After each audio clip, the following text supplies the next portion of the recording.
I'm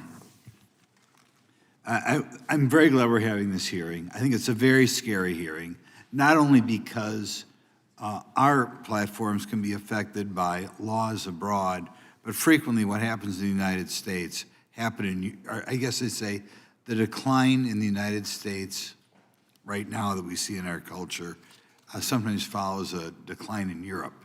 And when we hear what's going on in Europe today, we have to be really careful what's going to happen in this country. When I think that last time a presidential candidate got 48% of the vote after the administration she was in tried to set up a disinformation governance board. I mean, once that was done, that party should have been in Timbuktu for a long time. But in any event, Mr. Rice, could you give us some more, just quick examples? I'm going to yield to my chairman. Some quick examples, egregious examples, so the American listening public can know the type of speech they are banning in what used to be the wonderful bastion of freedom, Europe.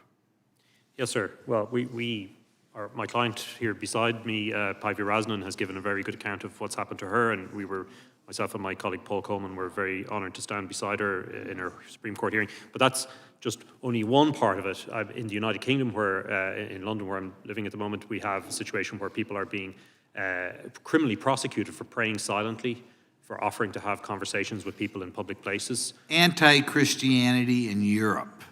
I think that is a very accurate way of describing it, yes. We have situations where people are being prosecuted for reading scripture when other people find it offensive, particularly people from the Islamic community, and they've made criminal complaints. We act for those as well. We have a client, for example, Rose Doherty in Scotland, who held a sign saying, "I'm here to talk if you want," and 5 police officers arrived to arrest, detain, and search her for breaching Scottish law in relation to that. There are many examples. I've given some statistics in my written testimony which outline the dire state of affairs, and I think it's entirely correct when Vice President Vance said when he was in Munich that we now have a civilizational divide opening up between Europe and the United States. That would be bad enough for us on our own if it wasn't for the fact that the European Union is trying to impose it on you as well by virtue of these tech regulations such as the DSA. Thank you. I'm going to yield to my great chairman here. Thank you.